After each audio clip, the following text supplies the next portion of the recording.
What if 3 weeks could undo decades of damage to your legs? In the sterile halls of Harvard Medical School, Dr. David Sinclair stared at 2 MRI scans side by side, his expression shifting from curiosity to complete astonishment.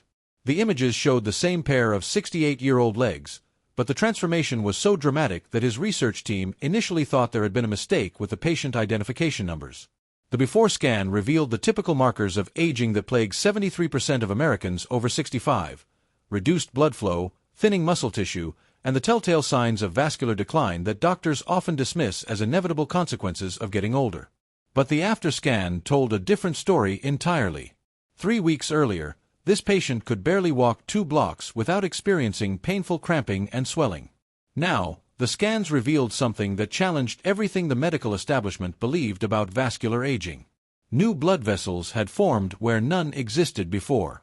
Muscle density had increased. The inflammatory markers that typically ravage aging legs had dropped to levels seen in people decades younger.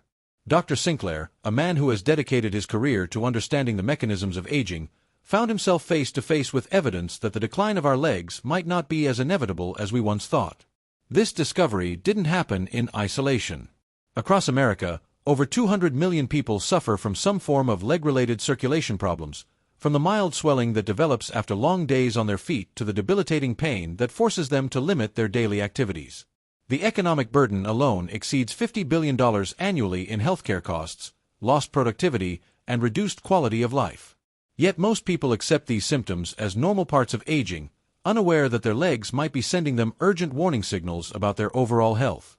The patient whose scans amazed Dr. Sinclair wasn't participating in a study about leg health.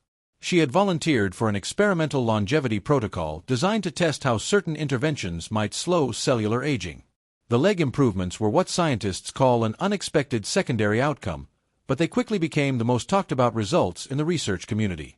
Within days, Dr. Sinclair's phone was ringing with calls from colleagues around the world, all asking the same question.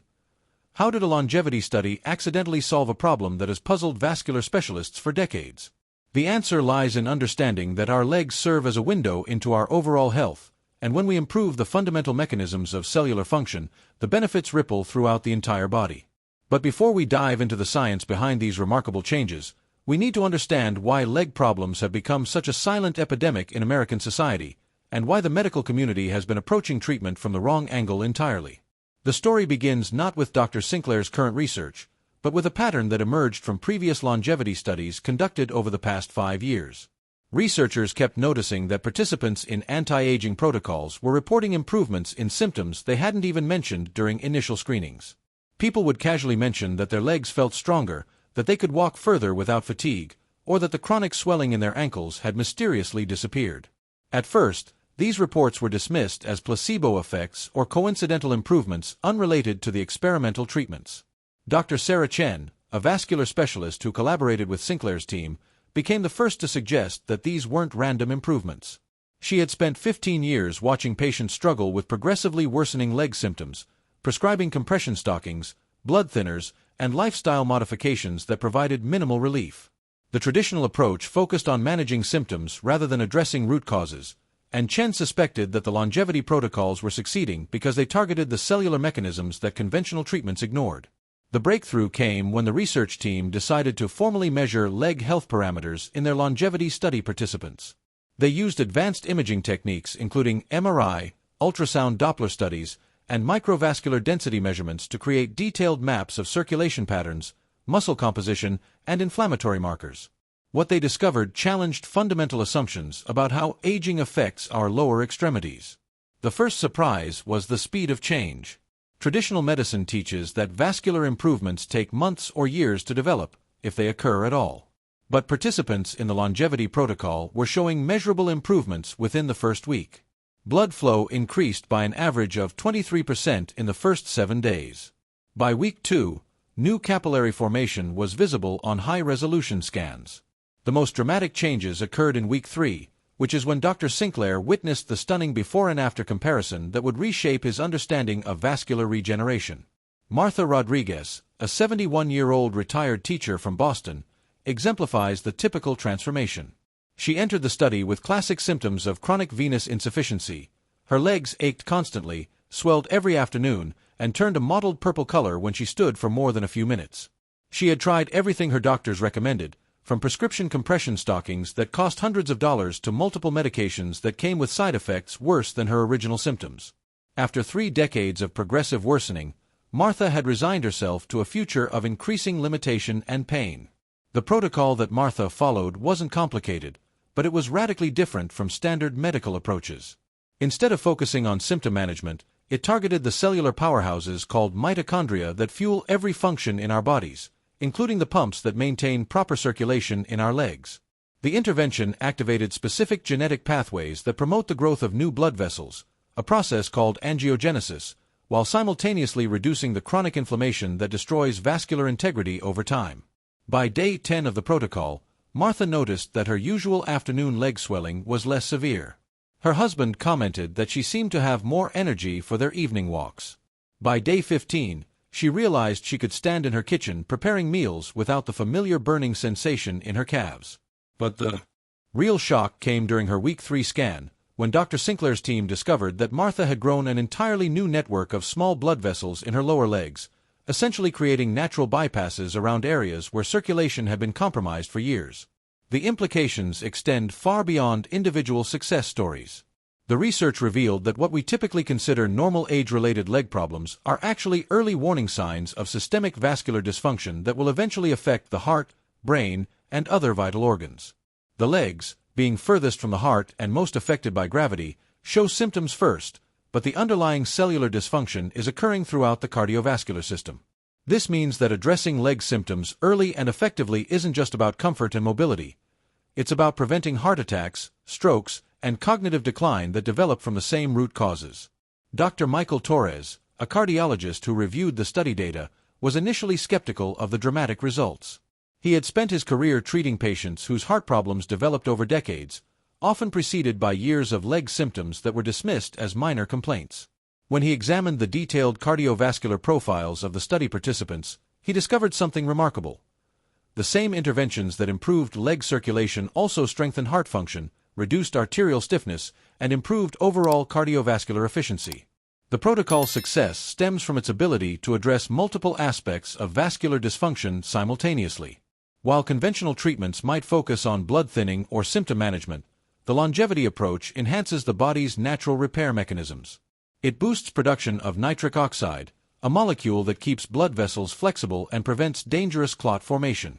It activates stem cell populations that can regenerate damaged vessel walls. Most importantly, it restores proper mitochondrial function in the smooth muscle cells that line our arteries and veins, giving them the energy they need to maintain optimal circulation. These discoveries revealed critical flaws in how the medical system typically approaches leg problems. Most patients don't seek treatment until symptoms become severe, by which point significant vascular damage has already occurred. Even when they do seek help, the focus remains on managing symptoms rather than reversing the underlying cellular dysfunction. Insurance companies prefer to cover compression stockings and medications rather than invest in interventions that could prevent more serious complications down the road. Dr. Sinclair's team also uncovered disturbing evidence about how common medications might actually worsen long-term outcomes. Many blood pressure medications, while effective for cardiovascular protection, can reduce blood flow to the extremities. Certain cholesterol-lowering drugs interfere with cellular energy production in ways that impair the body's natural vascular repair processes. Pain medications commonly prescribed for leg discomfort can mask important warning signals while contributing to inflammation that accelerates vascular deterioration. Perhaps most shocking was the discovery that many people diagnosed with arthritis, diabetes complications, or other age-related conditions were actually suffering from treatable vascular dysfunction.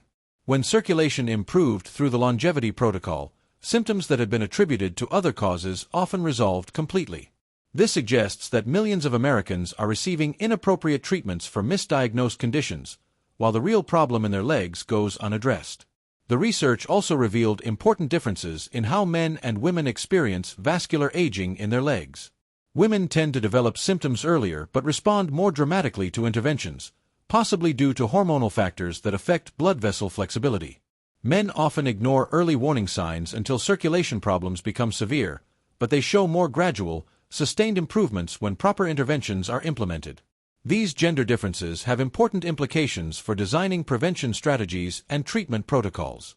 Environmental factors play a larger role than previously recognized.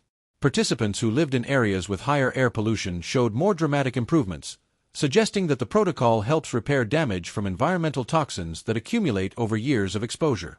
People who worked in sedentary jobs responded better than those whose occupations required prolonged standing, indicating that different types of leg stress require modified approaches to treatment. The study data revealed alarming trends about leg health in younger Americans. Participants in their 40s and 50s showed early signs of vascular dysfunction that typically wasn't detected until much later in life. This suggests that the processes leading to serious leg problems begin decades earlier than most people realize, driven by dietary factors, sedentary lifestyles, and chronic stress that characterize modern American life. What makes Dr. Sinclair's findings so revolutionary is that they demonstrate the possibility of not just slowing decline, but actually reversing damage that was thought to be permanent. The 68-year-old patient whose scans first caught his attention didn't just stop getting worse, she got measurably better. Her leg function improved to levels not seen since her 50s. Blood vessel density increased. Muscle strength and endurance returned. Inflammatory markers dropped to ranges typically seen in healthy younger adults. This reversal of aging-related damage challenges core assumptions about how we should approach health in our later years. Instead of accepting decline as inevitable and focusing on managing symptoms, the research suggests that we should be actively working to regenerate and restore function. The legs, being particularly responsive to these interventions, offer an opportunity to not just prevent problems but to literally turn back the biological clock on circulation and mobility. The protocol's success also highlights the interconnected nature of aging processes throughout the body. Participants didn't just experience improved leg function. They reported better energy levels, improved sleep quality, enhanced cognitive function, and greater overall vitality. This suggests that targeting fundamental cellular processes produces benefits that extend far beyond the specific symptoms being addressed. As news of these results spreads through the medical community, it's creating both excitement and controversy. Traditional approaches to leg problems generate billions of dollars in revenue for pharmaceutical companies and medical device manufacturers. Compression stockings, prescription medications, and surgical interventions represent established profit centers that could be threatened by approaches that actually solve problems rather than manage them indefinitely. The implications for healthcare costs are staggering.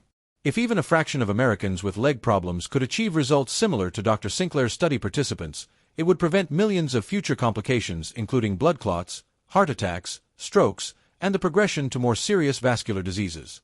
The economic benefits would extend beyond healthcare savings to include increased productivity, reduced disability claims, and improved quality of life for millions of people. But perhaps the most important lesson from this research is that our legs are trying to tell us something crucial about our overall health, and we need to start listening. The early warning signs that most people dismiss as normal aging are actually urgent messages that our vascular system is under stress and needs support. Recognizing these signals early and responding with appropriate interventions could prevent not just leg problems, but the cascade of health issues that follow when circulation becomes compromised throughout the body. The key warning signs that everyone should monitor include morning stiffness in the legs that takes more than a few minutes to resolve, afternoon swelling that leaves indentations when pressed, changes in leg color or temperature, cramping that occurs with minimal activity, and any reduction in walking distance or endurance compared to previous years. These symptoms often develop so gradually that people adapt to them without realizing that significant changes are occurring. Dr. Sinclair's research suggests that addressing these early warning signs with targeted interventions could prevent the progression to more serious problems. The specific approaches that showed the most promise in his study focus on supporting cellular energy production, reducing chronic inflammation, and providing the nutrients that blood vessels need to maintain optimal function. While the full protocol requires medical supervision, many of the underlying principles can be applied as preventive strategies by anyone concerned about maintaining healthy circulation in their legs. The most practical lesson from this groundbreaking research is that leg health deserves the same attention we give to heart health, brain health, and other aspects of wellness that we know are crucial for healthy aging. Our legs carry us through life, and taking care of them isn't just about mobility and comfort. It's about preserving the vascular health that supports every organ system in our bodies. The stunning transformations that amazed Dr. Sinclair demonstrate that it's never too late to start taking better care of our legs, and it's never too early to start preventing the problems that could limit our future vitality and independence.